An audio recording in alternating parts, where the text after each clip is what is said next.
الحمد لله الذي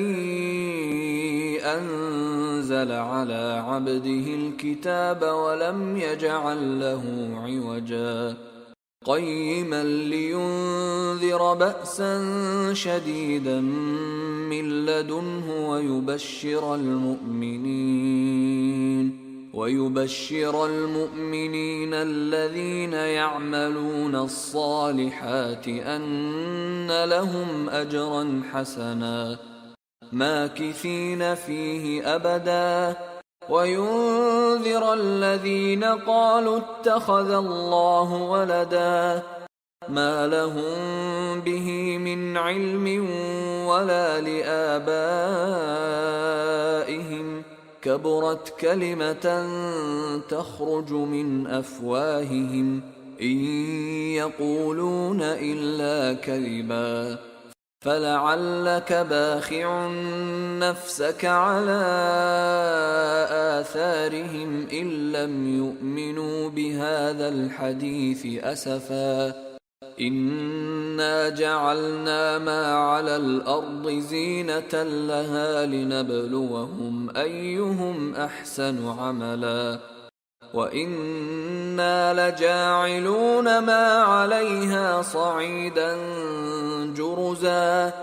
أم حسبت أن أصحاب الكهف والرقيم كانوا من آياتنا عجبا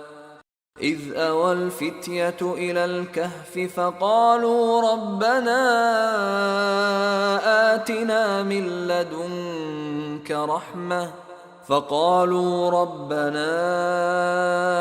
آتنا من لدنك رحمة وهيئ لنا من أمرنا رشدا فضربنا على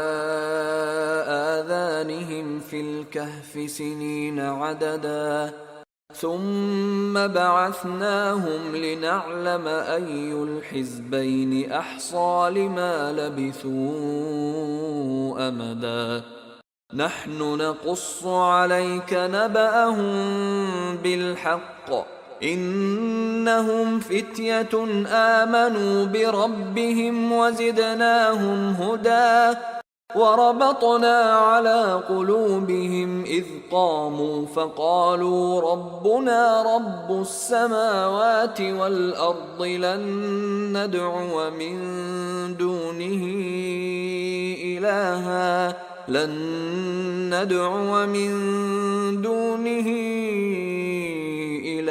لقد قلنا إذا شططا هؤلاء قومنا اتخذوا من دونه آلهة لولا يأتون عليهم بسلطان بين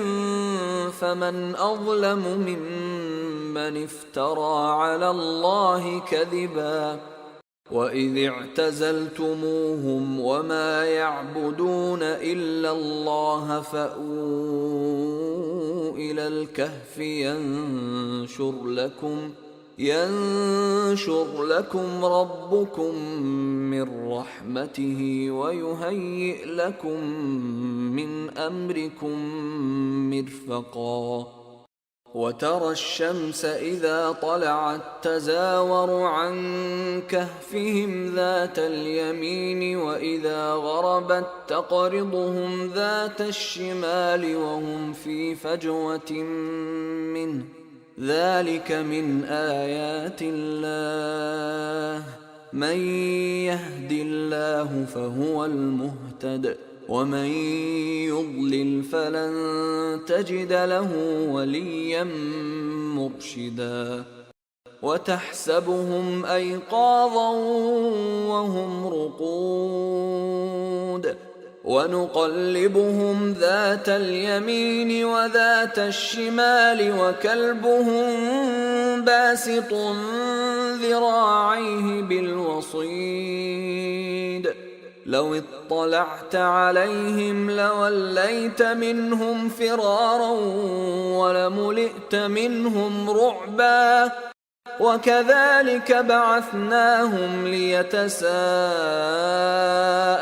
بينهم قال قائل منهم كم لبثتم قالوا لبثنا يوما أو بعض يوم قالوا ربكم أعلم بما لبثتم فابعثوا أحدكم بورقكم هذه إلى المدينة فلينظر أيها أزكى طعاما فليأتكم برزق منه وليتلطف ولا يشعرن بكم أحدا إنهم إن يظهروا عليكم يرجموكم أو يعيدوكم في ملتهم ولن تفلحوا إذا أبدا وكذلك أعثرنا عليهم ليعلموا أن وعد الله حق وأن الساعة لا ريب فيها إذ يتنازعون بينهم أمرهم فقالوا ابنوا عليهم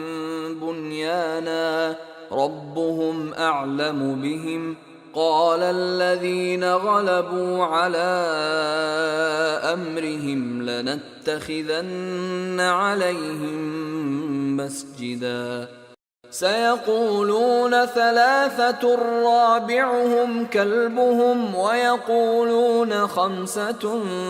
سادسهم كلبهم رجما بالغيب ويقولون سبعة وثامنهم كلبهم قل ربي أعلم بعدتهم ما يعلمهم إلا قليل فلا تمار فيهم إلا مراء ظاهرا ولا تستفت فيهم منهم أحدا ولا تقولن لشيء إني فاعل ذلك غدا إلا أن يشاء الله واذكر ربك إذا نسيت وقل عسى أن يهديني ربي لأقرب من هذا رشدا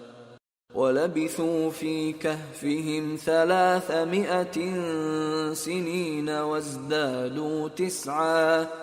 قل الله أعلم بما لبثوا له غيب السماوات والأرض أبصر به وأسمع ما لهم من دونه من ولي ولا يشرك في حكمه أحدا واتل ما أوحي إليك من كتاب ربك لا مبدل لكلماته ولن تجد من دونه ملتحدا واصبر نفسك مع الذين يدعون ربهم بالغداة والعشي يريدون وجهه ولا تعد عيناك عنهم تريد زينة الحياة الدنيا ولا تطع من أغفلنا قلبه عن ذكرنا واتبع هواه وكان أمره فرطا وقل الحق من ربكم فمن شاء فليؤمن ومن شاء فليكفر إنا أعتدنا للظالمين نارا أحاط بهم سرادقها وإن يستغيثوا يغاثوا بماء كالمهل يشوي الوجوه بئس الشراب وساءت مرتفقا إن الذين آمنوا وعملوا الصالحات إنا لا نضيع أجر من أحسن عملا أولئك لهم جنات عدن تجري من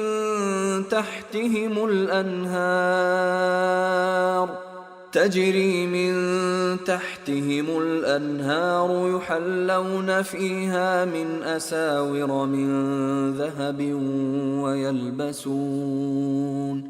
ويلبسون ثيابا خضرا من سندس واستبرق متكئين فيها على الأرائك نعم الثواب وحسنت مرتفقا واضرب لهم مثلا الرجلين جعلنا لأحدهما جنتين من أعناب وحففناهما بنخل وجعلنا بينهما زرعا كلتا الجنتين آتت أكلها ولم تظلم منه شيئا وفجرنا خلالهما نهرا وكان له ثمر فقال لصاحبه وهو يحاوره أنا أكثر منك مالا وأعز نفرا ودخل جنته وهو ظالم لنفسه قال ما أظن أن تبيد هذه أبدا وما أظن الساعة قائمة ولئن رددت إلى ربي لأجدن خيرا منها منقلبا قال له صاحبه وهو يحاوره أكفرت بالذي خلقك من تراب ثم من نطفة ثم سواك رجلا لكن هو الله ربي ولا أشرك بربي أحدا ولولا إذ دخلت جنتك قلت ما شاء الله لا قوة إلا بالله إن ترني أنا أقل منك مالا وولدا فعسى ربي أن يؤتيني خيرا من جنتك ويرسل عليها حسبانا من السماء فتصبح صعيدا زلقا أو يصبح ماؤها غورا فلن تستطيع له طلبا وأحيط بثمره فأصبح يقلب كفيه على ما أنفق فيها وهي خاوية على عروشها ويقول يا ليتني لم أشرك بربي أحدا ولم تكن له فئة ينصرونه من دون الله وما كان منتصرا هنالك الولاية لله الحق هو خير ثوابا وخير عقبا واضرب لهم مثل الحياة الدنيا كماء إن أنزلناه من السماء فاختلط به نبات الأرض فأصبح هشيما تذروه الرياح وكان الله على كل شيء مقتدرا. المال والبنون زينة الحياة الدنيا والباقيات الصالحات خير عند ربك ثوابا وخير أملا. ويوم نسير الجبال وترى الأرض بارزة وحشرناهم فلم نغادر منهم أحدا وعرضوا على ربك صفا لقد جئتمونا كما خلقناكم أول مرة بل زعمتم أن لن نجعل لكم موعدا. ووضع الكتاب فترى المجرمين مشفقين مما فيه ويقولون يا ويلتنا ما لهذا الكتاب لا يغادر صغيرة ولا كبيرة إلا أحصاها ووجدوا ما عملوا حاضرا ولا يظلم ربك أحدا. وإذ قلنا للملائكة اسجدوا لآدم فسجدوا إلا إبليس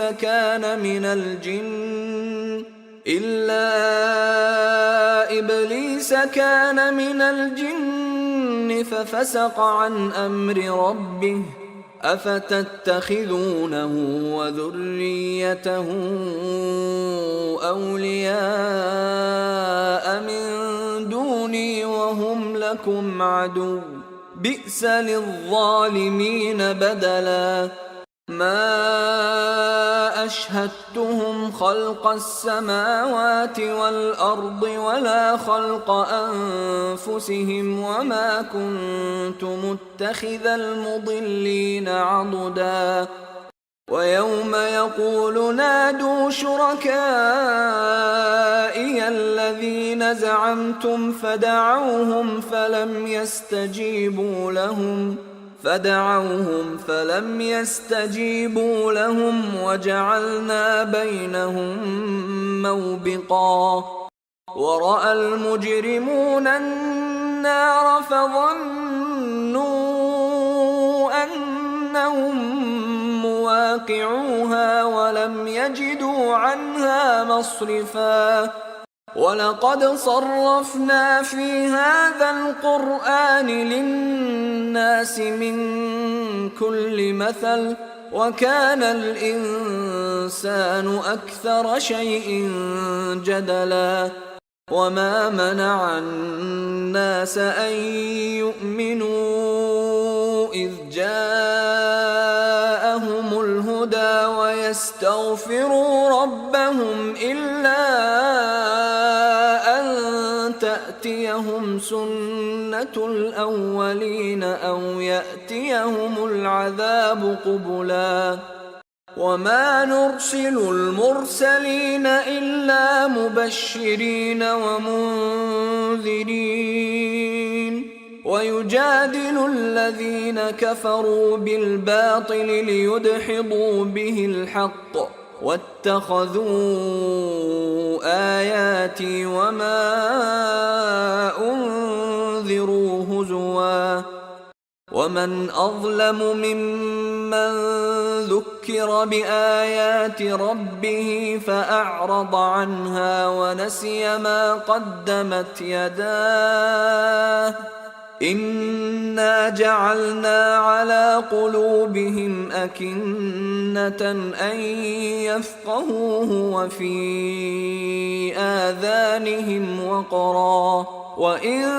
تدعهم إلى الهدى فلن يهتدوا إذا أبدا. وربك الغفور ذو الرحمة لو يؤاخذهم بما كسبوا لعجل لهم العذاب بل لهم موعد لن يجدوا من دونه موئلا وتلك القرى أهلكناهم لما ظلموا وجعلنا لمهلكهم موعدا وإذ قال موسى لفتاه لا أبرح حتى أبلغ مجمع البحرين أو أمضي حقبا فلما بلغا مجمع بينهما نسيا حوتهما فاتخذ سبيله في البحر سربا فلما جاوزا قال لفتاه آتنا غداءنا لقد لقينا من سفرنا هذا نصبا قال أرأيت إذ أوينا إلى الصخرة فإني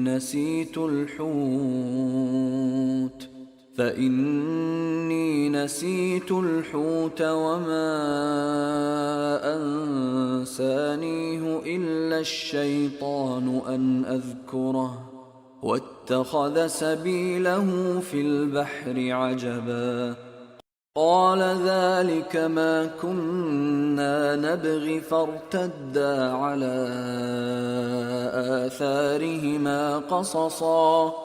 فوجدا عبدا من عبادنا آتيناه رحمة من عندنا وعلمناه من لدنا علما قال له موسى هل أتبعك على أن تعلمني مما علمت رشدا قال إنك لن تستطيع معي صبرا وكيف تصبر على ما لم تحط به خبرا قال ستجدني إن شاء الله صابرا ولا أعصي لك أمرا قال فإن اتبعتني فلا تسألني عن شيء حتى أحدث لك منه ذكرا فانطلقا حتى إذا ركبا في السفينة خرقها قال أخرقتها لتغرق أهلها لقد جئت شيئا إمرا قال ألم أقل إنك لن تستطيع معي صبرا قال لا تؤاخذني بما نسيت ولا ترهقني من أمري عسرا فانطلقا حتى إذا لقيا غلاما فقتله قال أقتلت نفسا زكية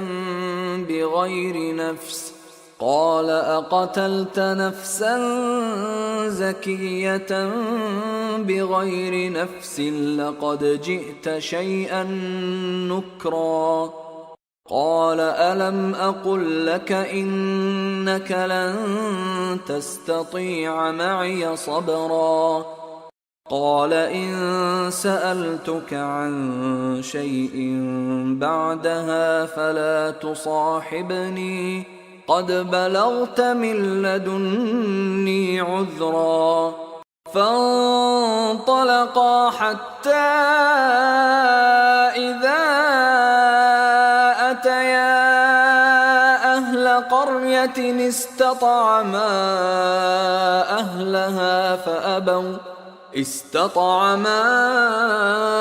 أهلها فأبوا أن يضيفوهما فوجدا فيها جدارا يريد أن انقض فأقامه قال لو شئت لاتخذت عليه أجرا قال هذا فراق بيني وبينك سأنبئك بتأويل ما لم تستطع عليه صبرا أما السفينة فكانت لمساكين يعملون في البحر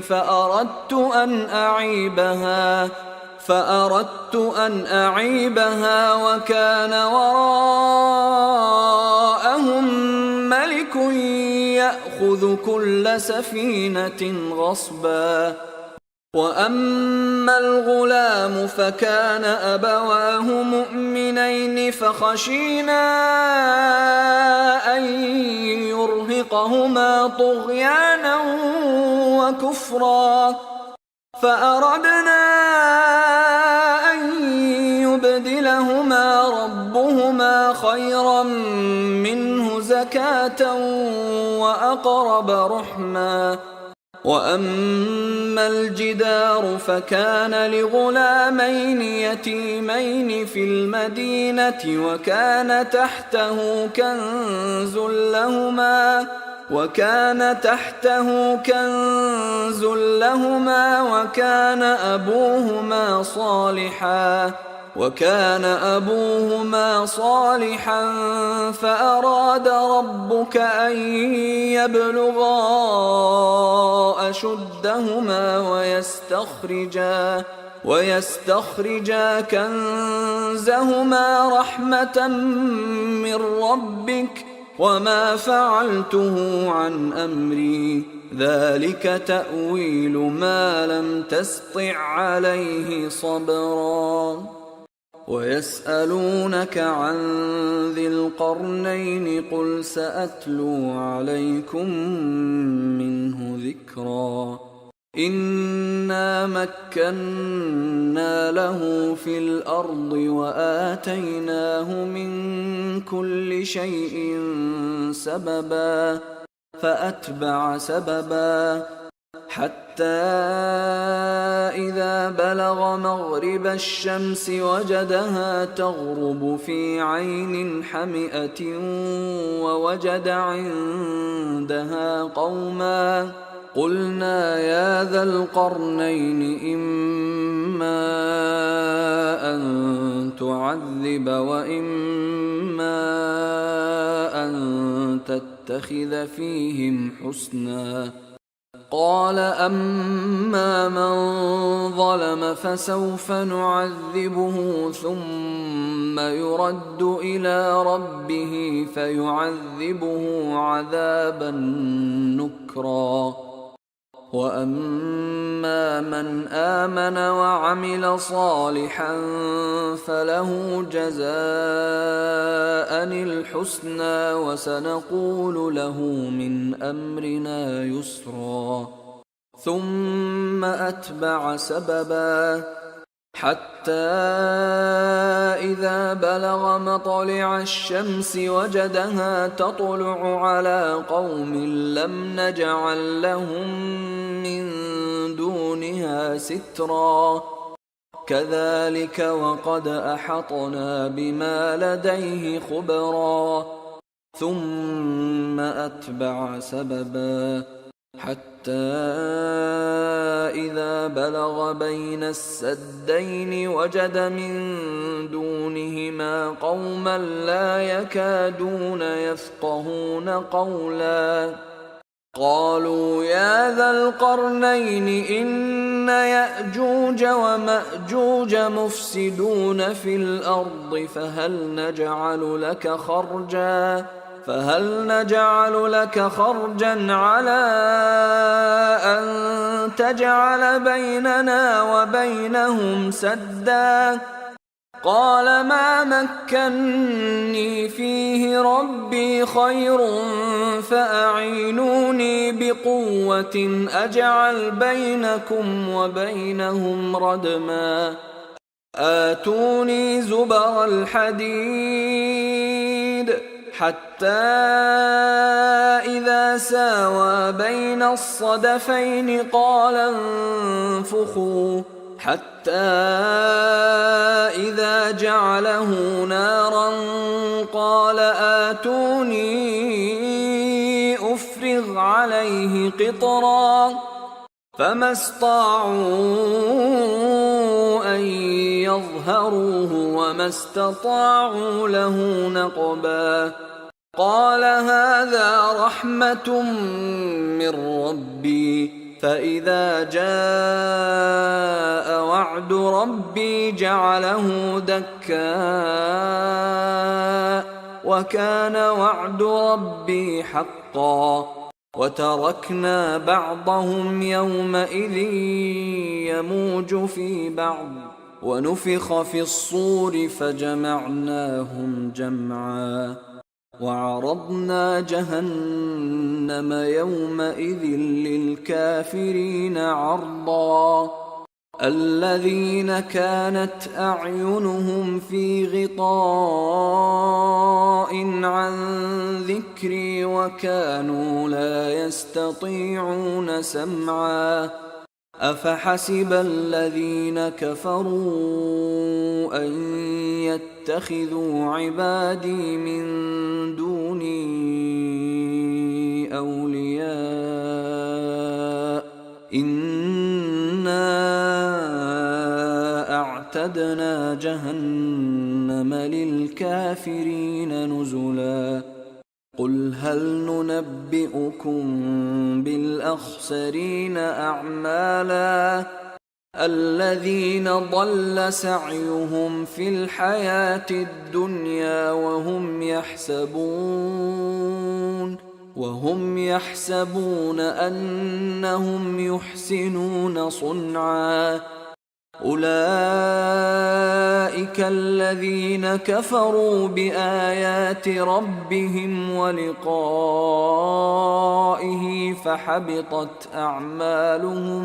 فحبطت أعمالهم فلا نقيم لهم يوم القيامة وزنا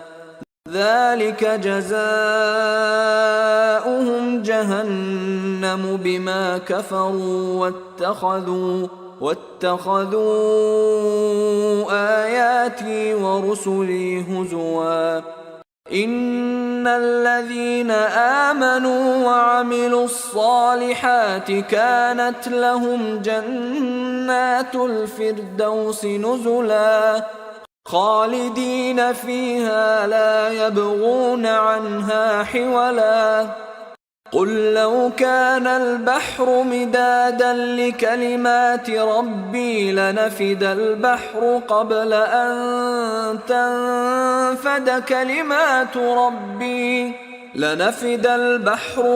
أن تنفد كلمات ربي ولو جئنا بمثله مددا قل إنما أنا بشر مثلكم يوحى إلي أنما إلهكم إله واحد فمن كان يرجو لقاء ربه فليعمل عملا